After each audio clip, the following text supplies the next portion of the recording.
एक झाल्यानंतर कारखान्याच्या आपल्या इथं काय कारखाना सोडलं तर पंचायत समिती जिल्हा परिषद सोडलं तर जास्त काही हे होत नाही. तर वर्षानुवर्षे त्यांनी प्रामाणिकपणे राष्ट्रवादी काँग्रेस पक्षाची सेवा केली. आपण काय इकडे तिकडे गेलो हे असणार आहे तिथे बोलते सत्य बोलते. त्यांची कुठेतरी अपेक्षा आहे की बाबा आम्हाला कुठेतरी छोटं पद मिळावं आणि यासाठी झालाही होता प्रयोग. तुम्ही बी मान्य केला असतं पण काय सांगतो ते माझ्या भाऊला सांगितलं त्यांनी ऐकलंच नाही. चालेल ती 4-2 बरोबर आहे का हो? बसलो होतो का नाही? यांनी मी म्हणले होते का नाही तुमचे घेतो हे मी म्हणले होते आपल्याला तुमची घेतो आली. पण काय आता ती बावड्यातच महागारी नाही म्हणजे आम्ही आपलं 2 पावलं मागे चाललो. तर ह्या गोष्टी भविष्य काळामध्ये करावं लागणार आहे. जाऊ द्या पद येतात जातात. आता सानमाबांनी सांगितलं आमचं बी देखील चक्कर झालं नगरपालिकेला काय काय शेवटी राजकारणामध्ये अहो आपण कुठं जातो केंद्रात काय चाललंय सकाळी असतं दुपारी अरे आपलं तर काय तेव्हा साहेबांनी सांगितलं आज देशात साहेबांना मानतात का नाही? जरी पंतप्रधान मोदी साहेब असतील तर साहेबांची जी क्रेज आहे तेवढ्याच लेवलची साहेबांची क्रेज आहे. आणि आता त्यांचं वय झालं.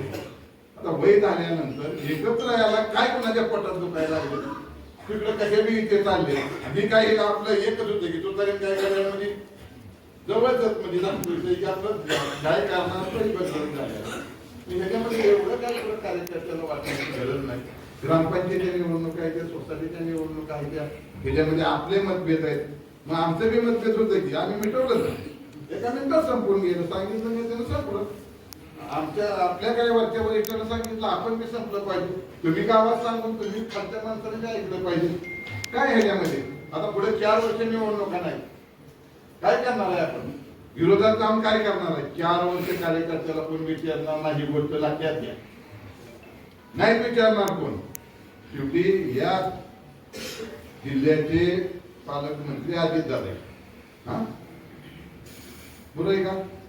आमदार भरणे मामे मंत्री भरणे मामे भाऊ माजी मंत्री त्यानंतर 2 खासदार आता सुनेत्रा वहिनी आणि चोप्रियात आहे. एवढा निधी आपल्याला त्यांच्याकडून आपण देऊ शकतोय बरोबर आहे. गावागावात विकास होईल. बघा का तुमची ग्रामपंचायत इकडे काय झालं पुढचं काय झालं पुढचं काय उद्या लागतं का अजून 4 वर्षाला लागतं. या निवडणुका माहित नाही आणि उद्या पैसा घालवायचे भांडणं करायचे काय उद्या खुर्चीमध्ये इतके याला करायचं मागे पुढे सोडून एकदम मोठे इकडे करून संपून टाकायचा विषय म्हणजे 5 वर्ष चूक लागतं बरोबर आहे का? काय लागत नाहीतर मतदान नाही केलं मी म्हणतो माझा बाग बोललाय तो बरोबर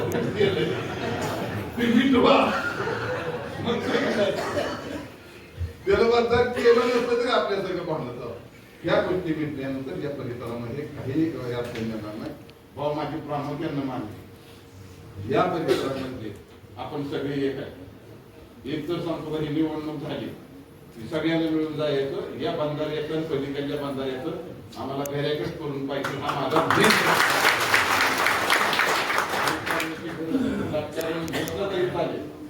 पण या शेतकऱ्यासाठी मी गेले 1.5-2 वर्ष झालं ओरडतोय की आणि दादांनी मान्य केली पाहिजे मला की बाबा त्या करा नदीवर बंधारे झाले त्या पद्धतीने आपण कुठेतरी प्रवेश सुरू करा. एक तरी करा हळूहळू सगळे होऊन जातील. पण यासाठी या दोन्ही बंधाऱ्यावरती प्रयत्न करणं गरजेचं आहे. आणि ही जर गोष्ट झाली तर आपल्याला म्हणजे दुसरं गोष्ट काय झाली हो की तरुणांची संख्या खूप आहे. आता नोकरीसाठी आठवड्यात आमच्याकडे असतातच 4-2 तरी माणसं येतात आणि नोकरीसाठी म्हणून एकत्र चालू आहे आपण तर काहीतरी एवढा व्यवसाय या ठिकाणी साहेबांच्या माध्यमातून किंवा तुमच्या एखादा व्यवसाय आणला तर आपल्याला महिलांना तरुणांना रोजगार मिळतो. ते जर प्रश्न सोडत झाले तरी माणसाचा भाव पुढच्या 5 वर्षात कोणच माणूस उभा राहायला पुढे येणार नाही. आजची जी पोझिशन पाहिली मुंबई महानगरपालिका पुणे महानगरपालिका उद्या होणारी जिल्हा परिषद पंचायत समिती उकरला म्हणजे पकडे उडतात तसं माणसाचा हात होते. कोण जातो प्रपंचात नाही करून निवडणुका लढवणार नाही. भविष्यामध्ये निवडणुका पुढे आणावं लागतील ही परिस्थिती होती का नाही बघा. म्हणून मित्रांनो जे झाले ते चांगलं म्हणजे विषय की पवार साहेब अजितदादा सगळे एकत्र आले त्याच्यामध्ये आपल्याला समाधानच वाटलं पाहिजे. दुःख वाटण्याचं कारण काय? काय असं मोठं त्याच्यामध्ये हे आहे की बाबा मी जर विचार केला असेल साहेबांनी, अजितदादांनी, भाऊंनी किंवा राज्यातील काही राष्ट्रवादी पक्षाच्या नेत्यांनी की जिल्हा परिषद हा आपल्या या ग्रामीण भागाचा खाना आहे आणि या माध्यमातून जर आपल्याला कामं करायची असतील, छोटी मोठ्या लोकांना न्याय द्यायचा असेल तर जिल्हा परिषद मध्ये महाराष्ट्रातल्या आपली सत्ता राहिली पाहिजे. जर नवीन माणसं आली आणि त्यांना काय नाही म्हणजे ज्यांना न समजणारी माणसं त्या जिल्हा परिषद मध्ये शिरकाव झाला तर खऱ्या अर्थानं विकासाला कुठेतरी खेळ बसेल याकरता म्हणून आपण राष्ट्रवादी पक्ष एकत्र आलेला आहे आणि म्हणून आपण सर्वांनी हा परिसर आहे, भाऊ आहे, मी आहे, माप आहे, अशोक भाऊ आहेत, प्रशांत बापू आहेत आणि आपण सर्व ताकदीची लोक या परिसरामध्ये सुखा दुःखामध्ये सगळ्यामध्ये सहभागी होणारी लोक या परिसरामध्ये आणि उद्या उठायचं आणि आपण मतदान हे करायचं. कशासाठी वाईट मतदान घालवायचं नाही घालवायचं पण मतदान थोडा नीट शांततेने घरी गेल्यानंतर झोपताना विचार करा. अरे साहेबांचं वय काय, हा विचार करा साहेबांचं वय काय आज 85-86 वय झालेलं हा. अशा वयामध्ये आपण या ठिकाणी दादांनी निर्णय घेतला हा आपण मान्यच केला पाहिजे. भाऊनी निर्णय घेतला, बर्नेमामाने निर्णय घेतला, हा मान्यच केला पाहिजे. आणि म्हणून मला या परिसरातील सर्व कार्यकर्त्यांना विनंती करायची की हनुमान असतील, भाऊ असतील, आम्ही असतील, आम्हाला फक्त बावड्याचीच काळजी नाही, आम्हाला सगळीकडे जायचंय.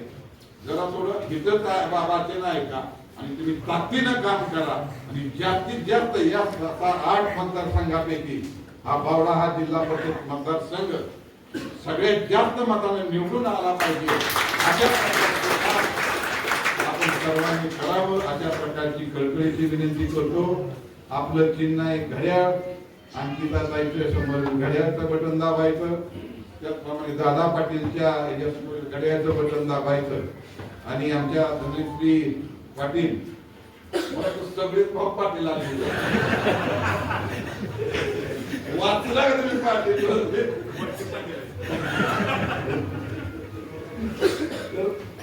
शेवटी आपल्याला पाटलाला मतदान करायचंय तर आपण करा आणि कोणत्याही अडचणीमध्ये दुःखामध्ये आपल्या पाठीमागे उभा राहतोय. मग दुसरा एक विषय माझा हॉस्पिटलच्या बाबतीमध्ये मी गेले 2 वर्ष लोकांना चेष्टा वाटते की मी कोण माणूस कोणता जागा देत नाही. रोडची जागा मी दिली तर द्यायला तयार आहे. मला साहेब बी म्हणले होते ट्रस्ट मध्ये मी औषध म्हणजे आता दादा बी म्हणले एखाद्या ट्रस्टला थांबून आपण एक हॉस्पिटल त्या ठिकाणी उभा करू. आम्हाला काय माझं नाव नको द्या जागेला किंवा काय नको हा या ट्रस्टच्या नावानं करून देतो आणि आमचा अधिकार बी काय नको आहे. पण ग्रामीण भागातील जनतेला हा हॉस्पिटलचा खर्च परवडत नाही. हॉस्पिटलला गेल्यानंतर फिरमोट करून हॉस्पिटलच्या बाहेर बघतात आणि ही गोष्ट सगळ्याला खटकते. या पाण्याचा प्रश्न आणि 2 तरी गोष्टी आता सध्याला मार्गी लागल्या आणि नोकरीचा थोडा प्रश्न तर या लोकांना कुठल्याही प्रकारचं म्हणजे हे होणार नाही. यासाठी म्हणजे आपण निवडणुका आल्यानंतर बोलतो पण परत विसरून जातो. तर ह्याच्यामध्ये या 2-3 गोष्टीमध्ये ठीक आहे प्राधान्यानं या 4-6 महिन्यामध्ये कमीत कमी त्या 15 गोष्ट व्हावी. हॉस्पिटलची तरी कुठलं तरी एक मार्गी लागावं. फक्त भावनात्मक मी करत नाही कोणाला. शेवटी हा जिव्हाळ्याचा प्रश्न आहे, पाण्याचा प्रश्न जिव्हाळ्याचा आहे, हॉस्पिटलचा प्रश्न जिव्हाळ्याचा आहे आणि तो नोकरीचे प्रश्न जिव्हाळ्याचा आहे. त्या 2-3 प्रश्नामध्ये आपण सर्वांनी लक्ष घालून जर या ठिकाणी केलं तर आयुष्यामध्ये भाऊ ऐका काही शिरुबाई ऍक्च्युली शिरुबाईच्यात मी दुसऱ्याला गेलो होतो. शिरुबाईचा मुलगा वारला. ऐका म्हणजे त्याचा विषय म्हणजे तुम्ही समोर बोला म्हणजे मला बोलणार तुमच्यामुळे मला आठवण झाली. शिरुबाई तुम्ही तिथं नव्हता, फक्त किरकोळ बिल होतं तुमचं मेडिकलचं कुठे का नाही तरी नाही याचा विषय नाही, तो विषय सोडा. हे केलेलं काय मी कोणाही केलेलं नाही पण पेशंट सोडत नव्हती म्हणजे किरकोळ हे होतं तरी भाऊ म्हणजे हे भावना पेशंट म्हणजे आज लेट झालेलं पेशंट जरी त्याची नातलं तिथे शेजारी येतात पेशंट सोडत नसतील तर ह्या गोष्टी सुद्धा आपल्या म्हणजे लोकांवरती आल्या नाही पाहिजे आणि सरकारनं सुद्धा बाकीच्या गोष्टी देण्यापेक्षा आरोग्याला जास्त महत्त्व दिलं पाहिजे आणि आणि आरोग्याकडे लक्ष दिलं तर माणसाचं हे मला आपण सुद्धा जरा सगळ्या गोष्टी नीट केल्या पाहिजे. त्या वेळेला झोपा वेळेला खावा काय चालतो पैसा काय उठलं की हॉस्पिटल लागतंय मागे गोळ्या प्रत्येकाच्या घरात 2-4 हजाराच्या गोळ्या महिन्याला. हे बंद करा. पण माझी आपल्याला कळकळीची विनंती आहे की तेव्हा गावची काशीला पाटील जसं भैया पाटलांनी सांगितलं योगच तिचा चांगला म्हणायचं बा आपलं मी किती सांगतो योगा असताय भाऊ सांगते ते म्हणतेच ना इकडून उमेदवार आला अहो ती याची जमीन आहे त्या गलांवाडी आहे ना का खोटं नाही त्याचं नाव नव्हतं नऊ एकर जमीन आहे त्याचं नाव आणि काय काल एकटा बी चालला नाही तर पत्रकाला म्हणाय बरोबर तुमच्यावर थोडासा हे वाटतंय तर त्यानं म्हणाय बोलतो माझी जमीन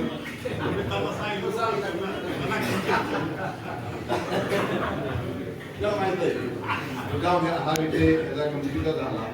आता हो का उठायचं मतभेद करू लागेल गावचा हे नारा आहे तो ह्यावेळेस प्लीज सोडून द्या. ज्यावेळेस आता भाऊ मी 3 वर्ष बोललो ठीक आहे त्यांचं माझं काही वैयक्तिक नाही माझा स्वभाव असा आहे बोलता बोलता काय ते बोलले मी काहीतरी बोललो ह्याच्यात आपण थोडं अंतर देऊन राहतो प्रत्येकाचे काय त्यांचा माझा काय बांधायला बांध नव्हता काय नव्हता राजकारण काय कुणाच्या नशिबात आज नाही मिळत काय त्याचा काय विषय हे नाही. पण आपण सुद्धा ह्या गोष्टीची का साहेबांकड भाऊंकड किंवा आमच्या सर्व कार्यकर्त्याकडे बघून त्यावेळेस असं मतदान करा बिगर टेन्शनचं मतदान करा. आम्हाला बी टेन्शन देऊ नका तुम्ही बी घेऊ नका. चांगल्या प्रकारचं मतदान करावं अशा प्रकारची कळकळीची आग्रहाची विनंती करतो. शेवटी तालुक्यामध्ये 8 मतदारसंघ आणि आम्हाला दुसऱ्या मतदारसंघामध्ये जायचंय. आता तिथे जे ग्रुप आहे त्याला विचारलं एक होत आहे तर ते म्हणतोय काय तिथला तुझ्या पप्पाचं लक्ष तुझ्याकडे नाही पप्पाचं सगळीकडे लक्ष तर या त्याला हे करू नका आणि एवढंच बोलतो आणि माझं